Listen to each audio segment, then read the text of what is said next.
Welcome to our channel. మనం maximum మన హోటల్లోకి వెళ్తే ఏం చేస్తామండి, ఫస్ట్ ఆర్డర్ చేసుకునేది సూప్ తీసుకుంటాం. అలా మనం ఇంట్లో మనకు దొరికే కొన్ని ఇంగ్రీడియంట్స్తో ఒక సూప్ ఉంది. ఈ సూప్ మనం రెడీ చేసుకుని రెగ్యులర్గా తీసుకోవడం వల్ల చాలా మందిలో ఎక్కువ మంది ఫేస్ చేస్తున్న ప్రాబ్లం నరాల బలహీనత. ఈ ప్రాబ్లం నుంచి మనం బయటపడవచ్చు అని చెప్పేసి అంటున్నారు yoga and naturopathy doctor Shagufta గారు. సో ఈ సూప్ మనం ఎలా ప్రిపేర్ చేసుకోవాలి, ఇందులో ఎలాంటి ఇంగ్రీడియంట్ మనం వాడుతున్నామో మేడం ద్వారానే తెలుసుకుందాం. నమస్తే నమస్తే. మేడం. నరాల బలహీనత ప్రాబ్లం చాలా మంది ఫేస్ చేస్తున్న ప్రాబ్లం. ఈ ప్రాబ్లంకి సూప్ ఇది రెడీ చేసుకుని రెగ్యులర్గా తీసుకుంటే షూర్గా ఈ ప్రాబ్లం నుంచి బయటపడవచ్చు అని చెప్పేసి అంటున్నారు కదా. ఇందులో వాడుతున్న ఇంగ్రీడియంట్స్ ఏంటి, అసలు ఈ ప్రాబ్లం ఎందుకు వస్తుంది ఎక్కువ మందిలో? బేసికలీ ఏంటంటే ఇప్పుడున్న జనరేషన్లో లైఫ్ స్టైల్ పెద్ద ప్రాబ్లం అయిపోయింది. తర్వాత ఫిజికల్ యాక్టివిటీ లేదు. ఆల్మోస్ట్ తెలుసుకున్న వాళ్ళు మాత్రమే ఏదో యోగా చేస్తున్నారు, లేదంటే వాకింగ్కి వెళ్తున్నారు. కానీ లేని వాళ్ళు బద్ధకంగా షిఫ్ట్ వర్క్ అనేసి వాళ్ళకి ఎక్కువ కూర్చొని స్ట్రెస్ రిలేటెడ్ వర్క్స్ వల్ల నరాల్లో ఖచ్చితంగా బలహీనత వస్తుంది.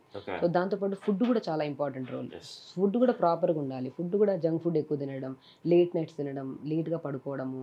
సో దీనివల్ల స్ట్రెస్ ప్రాబ్లమ్స్ ఎక్కువ రావడం, నిద్ర ప్రాబ్లం. ఈ 4 ఒకటి లైఫ్ స్టైల్ డిజార్డర్లో ఫస్ట్ పాయింట్ ఫుడ్ ప్రాపర్గా లేదు, స్లీప్ ప్రాపర్గా లేదు, అండ్ మోస్ట్ ఇంపార్టెంట్ మనం నిద్ర కూడా ప్రాపర్గా లేదు. ఈ 3 ప్రాబ్లమ్స్ వల్ల మనకి ఏమవుతుందంటే ఎక్కడైనా సరే కూర్చున్నా లేచిన వెంటనే తిమ్మిరి పట్టేయడం, లేదంటే క్రాంప్స్. మన రైట్ సైడ్ ఇలా పడుకున్నామా పొద్దున లేచే కల్లా చెయ్యన్నా వస్తుంది, లేదంటే చెయ్యన్నా పట్టేస్తుంది. పెయిన్ కూడా బాగా ఎక్కువ వస్తుంది అండి. పెయిన్ ఇప్పుడు చెప్తున్నాను కదా, చాలా మందిలో మాకు మెడ నొప్పి వస్తుంది, లేదంటే సయాటిక పెయిన్, బ్యాక్ పెయిన్, వాళ్ళకి వాళ్ళు డయాగ్నోస్ చేసుకొని కూడా వచ్చేస్తున్నారు. మేడం మాకు సయాటిక పెయిన్ ఉంది, ఏం చేయమంటారు, లేదంటే లంబార్ స్పాండిలైటిస్ ఉంది, అంటే మెడ దగ్గర మన వెన్నుముక మిడిల్ భాగంలో వస్తుంది ఆ నొప్పని, నెక్ పెయిన్ చెప్పి రకరకాల సమస్యలతో వస్తున్నాయి. కొంతమంది మోకాల నొప్పులని, తిమ్మిర్లు అని చెప్పి వస్తున్నాయి. ఇవన్నీ అండి బ్రో, నేను చెయ్యి దగ్గర ఏమైనా తిమ్మిరి పట్టేసింది, ఏదైనా గ్లాస్ పట్టుకుంటున్నప్పుడు షేక్ అవుతుంది అన్నప్పుడు మనకి కంప్లీట్గా ఇగ్నోర్ చేస్తే, అంటే నరాలకి సంబంధించిన స్ట్రెంథనింగ్ ఫుడ్ లేదు మన బాడీలో. స్ట్రెంథనింగ్ ఫుడ్ ఎక్కడ దొరుకుతుంది? మనకు కాల్షియం కావాలి, ఐరన్ కావాలి, విటమిన్ B12 కావాలి, డి విటమిన్ కావాలి. ఈ 4 విటమిన్స్ ఎప్పుడైతే మన బాడీలో డెఫిషియన్సీస్ వస్తాయో అప్పుడు ఆటోమేటిక్గా నార్మల్, ఇప్పుడు తాగే వ్యక్తుల్లో మనం ఎక్కువ తాగితే ఎక్కడున్న గ్లాస్ పట్టుకుంటే షేక్ చేయడం చూస్తూ ఉంటాం మనం. సో ఇప్పుడు అలా కాదు, నార్మల్ వ్యక్తులు కూడా వాళ్ళకి అసలు డ్రింకింగ్ హ్యాబిటే ఉండదు, కానీ వాళ్ళు ఏదైనా కూర్చొని లేచిన తిమ్మిర్లు, లేదంటే గ్లాస్ పట్టుకుంటే షేక్ అవ్వడం, మనిషి కూడా తిరుగుతూ ఉంటారు ఇట్లా షేక్ అవుతుంటారు. సో ఇవన్నీ ఏంటంటే బికాస్ ఆఫ్ చాలా అంటే లో క్యాలరీస్, అంటే మనం ఫుడ్డే ప్రాపర్గా లేని వాళ్ళు కొంతమంది, తింటున్నా కూడా అది సంపూర్ణంగా న్యూట్రిషియస్ ఫుడ్ తినడం వాళ్ళు కొంతమంది. సో ఆ కైండ్ ఆఫ్ ఇష్యూస్ వల్ల మనకి నరాల బలహీనత. ఇప్పుడు నరాల బలహీనతలో మనకి మెడ దగ్గర వచ్చింది అనుకోండి, అది నరాల బలహీనత కాదు. మనకి మెడ దగ్గర తిమ్మిరి పట్టడం కానీ, మెడ చెయ్యి పట్టేసినట్టు అనిపించడం కానీ ఉంటే మాత్రం, ఒకవేళ నెక్ పెయిన్, నెక్కి సంబంధించిన సర్వైకల్ స్పాండిలైటిస్ అంటారు, అలా ఉంటే మాత్రం ఒకసారి ఎక్స్రే తీసుకోమంటా నేను. ఒకవేళ మనకి మోకాళ్ళ దగ్గర ఏదైనా నొప్పిలాగా తిమ్మిరిలాగా పడుతుంటే మాత్రం మళ్ళీ ఏదైనా సయాటిక పెయిన్ ఏమో అని చెప్పేసి ఖచ్చితంగా ఒక్కొక్క ప్రాబ్లం. ఇప్పుడు కూర్చొని లేచిన వెంటనే తిమ్మిరి పట్టింది అనుకోండి, ప్రీ డయాబెటిక్ స్టేజ్లో కూడా. సో ఏదైనా వచ్చింది, నార్మల్గా హెల్దీగా ఉన్న బాడీ ఎప్పుడైనా సరే లైట్ అబ్నార్మల్ కండిషన్ చూస్తుందంటే మనం దాన్ని గమనించి మనం ఇప్పుడు చేసే సూప్ని మనం రెగ్యులర్గా తీసుకోవడం వల్ల, అంటే ఎందుకంటే ఆకుకూరలు, తోటకూర గురించి నేను ప్రీవియస్ వీడియోస్లో చాలా చెప్పాను. అండ్ ఇప్పుడు మెంతికూర వాడుతున్నాను. మెంతికూరలో అండి మోర్ కంటెంట్ ఆఫ్ కాల్షియం. ఎందుకంటే ఇప్పుడు మనం కాల్షియం కంటెంట్ ఆఫ్ ఫుడ్ తీసుకుంటున్నాం అనుకోండి, అది అబ్జార్ప్షన్ కెపాసిటీ బోన్కి లేదు. ఆ అబ్జార్ప్షన్ కెపాసిటీని పెంపొందించే గుణాన్ని మెంతికూర ఉంది. రెగ్యులర్గా మెంతికూర తీసుకోమంటుంటాను నేను. ఇప్పుడు మన ఇంట్లో ఎట్లయిపోయిందంటే జనరేషన్, మీరు నలుగురు ఇంట్లో ఉన్నాం అనుకోండి, ఒక కట్ట తెస్తాం, లేదంటే 2 కట్టలు తెస్తాం. ఆ 2 కట్టలు కూడా ఆ ఆకుకూర వచ్చిందంటే తీసి పక్కన పెట్టేస్తాం. ఎక్కడి నుంచి వస్తుంది న్యూట్రిషన్ అంట? సో మనం నలుగురు 4 కట్టలు తెచ్చుకోండి. సో మన ఇంట్లోనే మనము న్యూట్రిషన్ ఫుడ్ పెట్టుకున్నాం, కానీ మనం తీసుకున్నా అంతే. పిల్లలు కూడా ఇప్పుడు ఏమంటే గడ్డి వండింది మా అమ్మ అంటారు. ఏం వండింది అంటే మేము గడ్డి వండింది మా మమ్మీ అంటారు. చాలా మంది కౌన్సిలింగ్ వస్తుంటారు. నిజంగా ఈ కాలం పిల్లలకి చెప్పలేము. నిజమండి, చెప్తున్నాను కదా, న్యూట్రిషన్ మనకు కావాల్సిన న్యూట్రిషన్ మనం తీసుకోవడానికి గడ్డి ఇట్లా అని చెప్పేసి అంటూ ఉంటారు. నేను కౌన్సిలింగ్ పిల్లలు వస్తూ ఉంటారు, ఇలా వెయిట్ లాస్ అని, ఇలా సంథింగ్ ఏదో ఒక హెల్త్ కండిషన్స్లో వాళ్ళు మాట వినట్లేదని చెప్పేస్తుంటే, ఏం వండుతారు మీ మమ్మీ అంటే, మమ్మీ రోజు గడ్డి వండుతుంది అంటారు. ఏం గడ్డి నాన్న అంటే అదే ఆకుకూర మేడం. సో పిల్లలకి న్యూట్రిషన్ పరంగా తెలియక అలా వాడుతుండొచ్చు, లేదంటే వండే విధానంలో చిన్నగా టేస్టీగా వండితే వాళ్ళు ఈజీగా తింటారు. పిల్లలకి నరాల బలహీనత రావడం ఏంటంటే ఈ మధ్య కాలంలో మరీ ఇదైపోతుంది. 20+ నుంచే బరువు పెరిగిపోవడం వాళ్ళలోనే వస్తుంది, బాడీ పెయిన్స్ వాళ్ళలో వస్తున్నాయి, ఎక్కువ చదవట్లేదు, స్ట్రెస్ రిలేటెడ్ ప్రాబ్లమ్స్ వాళ్ళకి వస్తున్నాయి. ఎందుకు అంటే బికాస్ వాళ్ళు తినే ఫుడ్ కరెక్ట్ లేదు, స్లీప్ ప్యాటర్న్ కరెక్ట్గా లేదు. ఇవన్నీ తగ్గించుకోవాలండి. సో ఇప్పుడు నేను చేసే సూప్ ఏదైతే ఉందో ఈవెన్ ఎవరికైనా నరాల బలహీనత కానీ, తిమ్మిర్లు రావడం కానీ, నెక్ పెయిన్ కానీ, బ్యాక్ పెయిన్ కానీ, ఈవెన్ దో సయాటికా పెయిన్ లాంటి పెద్ద పెద్ద ప్రాబ్లమ్స్ ఉన్నా కూడా మనం రెగ్యులర్‌గా మెంతి కూరని తీసుకోవడం వల్ల చాలా వరకు ఉపశమనం దొరుకుతదండి. ఇప్పుడు మనం మల్టీవిటమిన్ టాబ్లెట్ ఒకటి ఏసేసుకుంటాం. ఆ రోజు ఏసుకుంటున్నాం అన్నది అంతే గాని లోపల ఏం జరుగుతుందో కూడా మనకు తెలీదు. ఆ కెమికల్ ఇంపాక్ట్ మన బాడీలో ఎంతవరకు ఓకే. ఇది చేస్తుందో మనకు తెలీదు. సో లేదంటే కొంతమంది కాల్షియం టాబ్లెట్స్ ఏసుకుంటున్నాం కానీ మాకు నొప్పులొస్తున్నాయి. విటమిన్ బి12 న్యూరోకైన్ టాబ్లెట్స్ ఏసుకున్నాం కానీ నేనేమంటానంటే అన్ని టాబ్లెట్స్ పక్కన పెట్టి ఆహారం మీద, మీరు వండే విధానం మీద, మీరు ఏ టైంకి తింటున్నారు, ఏ టైంకి పడుకుంటున్నారు దాని మీదనే ఉంటది మీరు ఏసుకునే టాబ్లెట్లు లేనిపోని కిడ్నీ ప్రాబ్లమ్స్, ప్యాంక్రియాటిక్ ప్రాబ్లమ్స్ వచ్చే బదులు, లివర్ ప్రాబ్లమ్స్ వచ్చే బదులు హెల్తీగా మంచిగా ఇలా ఆకుకూరలు చేసుకొని తింటే మంచిదని అంతే. మేడం సూప్ రెడీ సో చేద్దాం మేడం. చేద్దాం. ఇప్పుడు మనం ఒక టీ కప్‌తో 2 కప్పులంత వాటర్ తీసేసుకోవాలి. హ్మ్. ఇలా వాటర్ తీసేసుకొని అండ్ స్పెషల్లీ అండి బార్లీ, నేను బార్లీ వాడతాను. ఓకే. బార్లీని మనం రెగ్యులర్‌గా వాడడం వల్ల కిడ్నీ రిలేటెడ్ ప్రాబ్లమ్స్ రావు మనకి. ఏదైనా ఓకే. టాబ్లెట్ ఇప్పుడు నరాల బలహీనత కానియండి, లేదంటే మోకాళ్ళ నొప్పులు గానీ, ఇలాంటివి ఏవి ఉన్నా కూడా ఫస్ట్ మనం ఎక్కువ వాడుకునేది pain killer tablets. Yes ma'am. ఆ పెయిన్ కిల్లర్ టాబ్లెట్ లేకుండా మనం ఏ ఫంక్షన్‌కి వెళ్ళము, ఎక్కడ బయటకి కూడా వెళ్ళడానికి లేదు. ఇంకోటి పెయిన్ కిల్లర్స్ ఎక్కువ వాడితే కిడ్నీ సమస్యలు కూడా వచ్చే డెఫినెట్‌గా అవకాశం అదే ఉందని అంటున్నాను. చెప్పేసి అంటున్నారు. సో కిడ్నీ ప్రాబ్లమ్స్ రాకుండా మనం కిడ్నీని హెల్తీగా uric acid levels, creatinine levels పెరగకుండా మెయింటైన్ చేయాలంటే బార్లీ నేను స్పెషల్లీ వాడమంటాను. యెస్. బార్లీ గానీ, కొత్తిమీర గానీ, పుదీనా గానీ రెగ్యులర్‌గా వాడడం వల్ల మనకి ఈ ప్రాబ్లమ్స్ రావు. సో నేను బార్లీ ఓకే. వాడతాను మెయిన్‌గా. సో ఇప్పుడు మనం ఏం చేస్తామంటే 250 ml వాటర్ వేసి, అంటే ఈ టీ కప్పుతో 2 గ్లాసులు వాటర్ వేసుకోవాలండి. Yes ma'am. వేసుకున్న తర్వాత జీలకర్ర ఉంటుంది కదా, ఒక Yes. జీలకర్రని జస్ట్ ఒక పావు స్పూన్ అంత జీలకర్ర వేసేసుకోవాలి. ఓకే. జీలకర్ర ఉంటే జీలకర్ర వేసుకోండి, సోంపున్నా వేసుకోవచ్చు. ఓకే. సో ఇలా 2 వామున్నా వేసుకోవచ్చు. ఇప్పుడు మనం జీలకర్ర వేసాము. జీలకర్ర వేసిన 30 సెకండ్స్ తర్వాత మనం ఇలా బార్లీని మిక్సీ పట్టించేసానండి నేను. Okay ma'am. లేదనుకోండి నేను బార్లీని ఇంకో విధంగా కూడా వాడమంటాను. బార్లీ నానబెట్టేయమంట. ఒక 2, 3 గంటలు నానిన తర్వాత దాన్ని మిక్సీ పట్టేస్తారు. ఒక పేస్ట్ వస్తుంది కదా, ఆ ఓకే. పేస్ట్‌ని కూడా ఇలా వేసుకోవచ్చు. ఇప్పుడు మనం అంటే ఓకే. బార్లీ పిండిని మనం ఏం చేస్తున్నామంటే ఒక స్పూన్ పిండిని ఇలా వేసేసుకుంటాం అనమాట. ఓకే. వేసిన వెంటనే ఇలా కలిపేసామనుకోండి మనకి ముద్దలాగా రావు.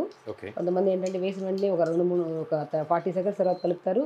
ఆ ముద్దలుగా ఉంటే తాగడానికి కూడా ఇష్టపడరు. లేదంటే ఓకే. ఒక గ్లాస్ నీళ్ళలో ఒక స్పూన్ పౌడర్‌ని కలిపేసుకొని ఇలా వేసామనుకోండి సరిపోతుంది. ఫస్ట్ మనం ఏం చేస్తాము కొద్దిగా జీలకర్ర యెస్. వాటర్ వేసుకున్నాం తర్వాత ఒక 10 సెకండ్స్ తర్వాత మనం జీలకర్ర వేసుకున్నాం తర్వాత బార్లీ పౌడర్ మిక్స్ చేసుకున్నాం. ఇందులో బెస్ట్ ఇంగ్రీడియంట్ ఏంటంటే కొద్దిగా కర్డ్ ఏమంట. Yes ma'am. కర్డ్ చాలా టేస్టీగా ఉంటుందండి సూప్స్‌లో. Okay ma'am. మనం ఒక స్పూను మనం మంచిగా కర్డ్ వేసేయమంటాం. చాలా బాగుంటుంది. అంటే టేస్ట్ మేడం కోసం కదా. పెరుగుని మనము యాక్చువల్లీ అంటే వేడి అయ్యేటప్పుడు మనం వేసుకోవచ్చు అంటారా? వేసుకోవచ్చండి. నేను ఓకే. పల్చగా మజ్జిగలా చేసేసామంటాను. ఓకే. మజ్జిగలా చేసేసుకొని ఇలా వాడమంటాను నేను. కొద్దిగా టేస్ట్ కోసం. ఎందుకంటే మనం టేస్ట్ లేకుండా ఏం తినలేం కదా. యెస్. కొద్దిగా మీగడ కానీ, కొద్ది కర్డ్ కానీ ఒక్క స్పూను కలుపుకోమంటాను. లేదంటే మజ్జిగలా చేసుకున్నా ఓకే. నేను లాస్ట్‌లోనే కలుపుకోమంటాను. బట్ నేనైతే ఇలా వేస్తాననమాట. ఓకే. సో మనం ఏం చేస్తామంటే మనం కొన్ని ఇంగ్రీడియంట్స్‌లో మజ్జిగ వేయకూడదు. యెస్. కొన్ని వాడుతున్నప్పుడు, కొన్ని వండుతున్నప్పుడు మజ్జిగ నేను కర్డ్ కానీ, మజ్జిగ కానీ వేయించను. ఓకే. బట్ అలా వాడితే ఏంటంటే మజ్జిగ పగిలిపోతుంది. మనకు అసలు టేస్టీ కూడా ఉండదు. ఓకే. సో మనం బార్లీ సూప్స్‌లో కానీ, ఇలా ఆకుకూరలు వేసుకున్న సూప్‌లో కానీ వేసుకోవచ్చు. చాలా టేస్టీగా కూడా ఉంటుంది అండ్ మంచిగా ఉంటుంది. ఓకే. టేస్ట్ చాలా బాగుంటుందండి. అంటే మనకేంటంటే మనం స్పెషల్లీ అంటే టేస్టీగానే మనకు మన ప్రాబ్లం పోగొట్టుకోవాలి. అదే Yes. అంటాను. ఇప్పుడు మెంతికూర ఉంటుంది కదా, ఫ్రెష్‌గా Yes. కడిగేసిన మెంతికూరని మనం జస్ట్ ఈ మెంతికూర మెయిన్ ఇంగ్రీడియంట్. So okay. మెంతికూరని మనం మాక్సిమం ఒకరనుకోండి హాఫ్ కట్ అంత వేసేసుకోవచ్చు మెంతికూర. ఓకే. అసలు మనం ఎంతసేపు మనం బాయిల్ చేసుకోవాలి? జస్ట్ ఒక 1 మినిట్ అండి. 1, ఓకే. 1.5 మినిట్ మెంతికూర తొందరగా ఇదైపోతుంది మనకి. ఓకే. అండ్ నేనేమంటానంటే స్పెషల్లీ మనం లైట్ కర్డ్ వేసాము. ఒక హాఫ్ స్పూన్ అంత కర్డ్ వేసాము. ఓకే. దాంతోపాటు మెంతికూర వేసాము. కానీ దీంట్లో అసలు సాల్ట్ వేయాల్సిన అవసరం లేదండి. Okay ma'am. సాల్ట్ అస్సలు పడదు. అసలు మనకు సోడియం కంటెంట్ ఎక్కువ ఉన్న లీఫీ వెజిటబుల్స్‌లో ఒకటి తోటకూర, ఒకటి మెంతికూర, ఒకటి గోంగూర. ఓకే. ఈ 3 ఆకుకూరలు వండుతున్నప్పుడు ఎప్పుడైనా సరే చూడండి, మనం తోటకూర వాడినా, మెంతికూర వాడినా, లేదంటే గోంగూర వాడినా కూడా ఇలాంటి లీఫీ వెజిటబుల్స్ వాడుతున్నప్పుడు అస్సలు సాల్ట్ వేయకండి. ఎందుకంటే ఈ ఆకుకూరలోనే సోడియం కంటెంట్ ఎక్కువ ఉంటుంది. మనం వేయకపోయినా కూడా మనం తినేస్తాం. లేదంటే మీరు గమనించుంటే వండుతున్నప్పుడు కొద్దిగా పిసరంత సాల్ట్ ఎక్కువ వేసామనుకోండి తినలేము అస్సలు. ఓకే. అసలు నోట్లో పెట్టుకోవడానికి కూడా ఇష్టపడరు. ఎందుకంటే దాంట్లో ఆల్రెడీ ఉంటుంది కాబట్టి. అసలు వేసుకునే బదులు వేయకుండా మనం జస్ట్ లైట్‌గా ఇలా మనం జీలకర్ర కానీ, కొద్దిగా లైట్ కర్డ్ కానీ, ఇది మనం ఇలా మెంతికూర వేసేసామనుకోండి Yes. చాలా బాగుంటుంది. సో ఇలాగ మంచిగా ఒక 2 మినిట్స్, ఎందుకంటే బార్లీ కదా, Yes. కొద్దిగా థిక్‌గా అయ్యేంత వరకు మంచిగా ఇలా కలిపేసుకోమంటాను. ఓకే. ఇలా మంచిగా ఏదో ఒక ఆకుకూర అండి. ఒకటి మెంతికూర, ఈరోజు మెంతికూర వేసాం. నరాల బలహీనత కాబట్టి మెంతికూర వేసాం. రక్తహీనత ప్రాబ్లమ్ ఉంటే, లేదంటే కాన్‌స్టిపేషన్ ప్రాబ్లమ్స్ ఏమైనా ఉంటే నేను తోటకూర వాడమంటాను. తోటకూర నేను చాలా వీడియోస్ చేశాను కదా, తోటకూర మనం చేశాం. Yes, చేసాం సో మనం. మెంతికూర ఏంటంటే డయాబెటిక్, ఒకవేళ ప్రీ డయాబెటిక్ స్టేజ్‌లో ఉన్నా కూడా డయాబెటిక్ కంట్రోల్ చేయడానికి యూజ్ అవుతుంది. ఇది కూడా కాన్‌స్టిపేషన్, ఎవరికైనా మోషన్ సరిగ్గా రాకపోతే మోషన్ ప్రాబ్లమ్ సాల్వ్ చేస్తుంది. అండ్ మగవాళ్ళలో అండి టెస్టోస్టెరాన్ హార్మోన్, స్పర్మ్ కౌంట్ అనేది చాలా మందికి పడిపోతుంది. So Yes. దానివల్ల ఎన్నో టాబ్లెట్స్ వాడుతుంటారు మగవాళ్ళలో. వాళ్ళలో స్పర్మ్ కౌంట్ పెరగడానికి కూడా చాలా మంచిదన్నమాట. ఓకే సో మెంతికూరతో ఇలా సూప్ చేసుకొని తాగితే టేస్టీగా ఉంటుంది. ఓకే లేదనుకోండి, ఒకవేళ మీకు సూప్ చేసుకొని తాగడం ఇష్టం లేదనుకోండి, ఆ మెంతికూరని మంచిగా స్మాష్ చేసేసి చపాతీ పిండిలో కలిపేసుకొని చపాతీ చేసుకోండి, చాలా బాగుంటుంది. లేదనుకోండి, మనం మెంతికూరతో కట్లెట్స్ చేస్తారు, ఐడియా ఉందా మీకు? కొత్తిమీర, పుదీనా, క్యారెట్, బీట్రూట్, స్వీట్ పొటాటో అంటారు కదా, మన స్వీట్ పొటాటో గంజిగడ్డలు అంటారు Yes. కదా, కొన్ని కొన్ని ప్లేసెస్లో కొన్ని లాగా పిలుస్తారు కానీ. ఓకే సో వాటన్నిటిని మంచిగా ఉడకబెట్టేసుకొని, ఆ ఉడకబెట్టి దింపిన తర్వాత దాంట్లో మెంతికూర అంతా యాడ్ చేసుకొని చిన్న కట్లెట్స్ చేస్తారనమాట. Okay. చేసి లైట్గా ఘీ, జస్ట్ ఒక స్పూన్ ఆఫ్ ఘీ వేసి 4 కట్లెట్స్ చేయొచ్చు. ఇలా చేస్తే ఇంకోసారి మనం వీడియోలో చేసి చూద్దాము. Sure madam. సో చాలా వరకు అంటే నేను చెప్తున్నాను కదా, మ్యాక్సిమం నేను ఏదైనా సరే సప్లిమెంట్ రూపంలో ఎప్పుడు వెళ్ళనండి. మ్యాక్సిమం నేను మా డైట్ విషయంలోనే వెళ్తా. దీంతో పాటు మనం దీంట్లో కొద్దిగా pumpkin seeds, watermelon seeds, sunflower seeds, తెల్ల నువ్వులు ఉంటే ఆ నువ్వుల పౌడర్ కూడా చల్లుకొని చాలా టేస్టీగా ఉంటుంది. నేను ఒకటి చెప్తున్నాను అండి, మీకు నచ్చే విధానంగా. ఇప్పుడు నేను టేస్ట్ కోసం ఇప్పుడు మనం టేస్టీగా ఉంటేనే తినడానికి ఇష్టపడతాం. నేను ఒక డైట్ చార్ట్ రాశాను అనుకోండి, చాలామంది ఏమంటారంటే, మేడం అసలు మాకు టేస్ట్ కోసం ఏదైనా టేస్టీగా ఉంటే తినగలుగుతాం, ఏదైనా టేస్ట్, అందుకని టేస్టీ సూప్ చేసి చూపిస్తున్నాను. ఓకే సో దీంతో మనం కట్లెట్స్ చేసుకోవచ్చు, ఇలాగే బార్లీ పిండి విత్ వెజిటబుల్స్ అన్నీ వేసుకొని, ఆకుకూర వేసుకొని కట్లెట్స్ చేసుకోవచ్చు, చపాతీ చేసుకోవచ్చు. దీంట్లోనే ఇంకొద్దిగా టేస్ట్ పెంచడానికి నువ్వుల పౌడర్ కానీ, సన్ఫ్లవర్స్ పంకిన్ సీడ్స్ పౌడర్ కూడా వేసుకుంటే మన వాటర్మెలన్ సీడ్స్ మంచి నరాల బలహీనతకి ఇది అవుతుంది. నేను నట్స్లో మ్యాక్సిమం పిస్తా కానీ, బాదం కానీ, వాటర్మెలన్ సీడ్స్ కానీ పొద్దున ఒక స్పూన్ నానబెట్టేసుకొని అన్నిటిని కలిపి మనం 11 o'clock అలాగా నట్స్ తినేయమంటాను. అది తినడం వల్ల మనకు దాంతోపాటు ఈ సూప్స్ తాగడం వల్ల మంచి న్యూట్రిషన్ అంటే మంచి వెయిట్ లాస్ అవ్వాల్సిన వాళ్ళు కూడా చాలా మంచిది అనమాట. ఓకే సో ఇలాగ మనం ప్రిపేర్ చేసేసాం కదా. Yes ma'am. సో ఇలా చూసారా, మనం మాట్లాడుకునే లోపల మంచిగా థిక్ అయిపోయింది, ఇది ఎస్ థిక్గా రెడీ అయిపోయింది. థిక్ అయిపోయింది. అండ్ ఒక్కటి ఏంటంటే అండి, ఈ సూప్లో మనం కొద్దిగా లైట్గా, నేను చెప్తున్నాను కదా, మీరు అడిగారు కదా కర్డ్ ఎక్కడైనా పగిలినట్టుందా? పగలలేదు, చూసారా ఎస్ ఎంత మంచి. కొన్ని దానిలో మనం వేసుకోవచ్చు, ఓకే టేస్ట్ కోసం వేసుకోవచ్చు. అండ్ స్పెషల్లీ ఈ ఆకుకూరలో ఉన్న న్యూట్రిషన్ వాల్యూస్ అనేది కోల్పోకుండా వేయడానికి నేను వేస్తాను అనమాట, Okay. Main thing. సో ఇలా చేసుకున్న దాన్ని మనం జస్ట్ ఆపేసుకొని ఒక బౌల్లో తీసేసుకుందాం. సో ఇలా సూప్ ప్రిపేర్ చేసేసాం కదండి. Yes ma'am. ఈ సూప్లో నేను లాస్ట్లో టేస్ట్ కోసం కొద్దిగా లెమన్ జల్లమంటాను. Okay super. లెమన్ జల్లుకుంటే చాలా బాగుంటుంది. సో ఇలాగ మార్నింగ్ వెయిట్ లాస్ అవ్వాలనుకున్న వాళ్ళు కానీ, జాయింట్ పెయిన్స్ ఉన్న వాళ్ళకి, ఎందుకంటే దీని ప్రాముఖ్యత, ఎందుకు నరాల బలహీనతకి ఇంత ఎఫెక్టివ్గా పనిచేస్తుందంటే, ఈ మెంతికూరలో మన బాడీలో కాల్షియం అబ్జార్ప్షన్ కెపాసిటీ బోన్స్కి తగ్గిపోతుంది. ఎందుకంటే మనం తీసుకుంటున్న ఫుడ్ అలాంటిది, మనం తీసుకుంటున్న స్ట్రెస్ అలాంటిది, నిద్ర లేదు, లైఫ్ స్టైల్లో ఎన్నో చేంజెస్ రావడం వల్ల మనకి తీసుకుంటున్నా కూడా ఆహారంలో ఉన్న బలం మన శరీరానికి రావట్లేదు. ఆ రాకపోవడానికి మెయిన్ కారణం మన కాంబినేషన్స్ ఆఫ్ ఫుడ్ తెలియక మనకి. ఇలా బార్లీ విత్ మెంతులతో తీసుకోవడం వల్ల, ఇలా సూప్స్ కానీ, చపాతీ రూపంలో కానీ, ఇలా ఏదో రకంగా మెంతికూరని అట్లీస్ట్ పర్ పర్సన్ 100 grams అన్న పర్ డే తీసుకోవడం వల్ల మనకి వాటర్ కంటెంట్ కానీ, కాల్షియం కంటెంట్ కానీ, అన్ని రకాలుగా అండి, విటమిన్స్ కానీ, మినరల్స్ కానీ మంచిగా మన బాడీకి వెళ్ళి మన బోన్ కూడా స్ట్రాంగ్గా ఉండి దానికి కాల్షియం అబ్జార్ప్షన్ చేసుకునే కెపాసిటీని పెంపొందించే గుణాన్ని కలిగి ఉంటుంది. కాబట్టి రెగ్యులర్గా మెంతికూరని తీసుకుంటారని నేను ఖచ్చితంగా అనుకుంటున్నాను. అండ్ స్పెషల్లీ ఇది నేను ప్రాక్టికల్గా ఎన్నో కేసెస్లో ఎంతోమంది మోకాళ్ళ నొప్పులని, బ్యాక్ పెయిన్ అని, సయాటిక పెయిన్ అని వచ్చిన వాళ్ళకి నేను స్పెషల్లీ సూప్స్ కానీ, ఇలా మెంతికూరతో చపాతీస్ కానీ, మనం రకరకాలుగా అండి, దీంతోపాటు మన నట్స్లో pumpkin, watermelon, sunflower seeds must and షుడ్గా ఫుడ్లో యాడ్ చేసుకోండి. అండ్ టైంకి ఫుడ్ తినండి, టైంకి పడుకోండి. అండ్ ఎన్ని తిన్నా కూడా, అండ్ అన్నిటికంటే ఇంపార్టెంట్, మనం తిన్న ఫుడ్ 50-60% ఎఫెక్టివ్గా మన బాడీకి పడితే 50-60% ఎఫెక్టివ్గా యోగా కూడా చాలా ఇంపార్టెంట్. దానివల్ల కూడా స్ట్రెస్ లెవెల్స్ కంట్రోల్ అవుతుంది. హెల్దీగా ఉండడానికి చాలా యోగా చేసుకోండి.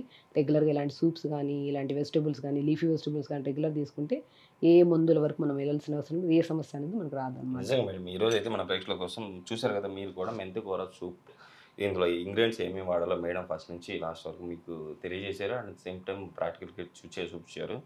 షూర్గా మీరైతే ఇలా ఇంట్లో రెగ్యులర్గా మెంతికూర సూప్ రెడీ చేసుకుని టేస్టీగా తింటూ మీకున్న ఈ ప్రాబ్లం నుంచి బయటపడతారని చెప్పి ఆశిస్తున్నాను. మేడం ఈరోజు మన ప్రేక్షకుల కోసం చాలా చక్కటి సూప్ని అయితే రెడీ చేసి చూపించారు. కంపల్సరీ మన ప్రేక్షకులు కూడా రెగ్యులర్గా వాడి వాళ్ళకున్న ప్రాబ్లం నుంచి వాళ్ళు బయటపడతారని చెప్పి ఆశిద్దాం. సో మన ప్రేక్షకుల కోసం ఇంత మంచి ఇన్ఫర్మేషన్, ఇంత మంచి రెమెడీ చెప్పేందుకు థ్యాంక్ యూ. నమస్తే.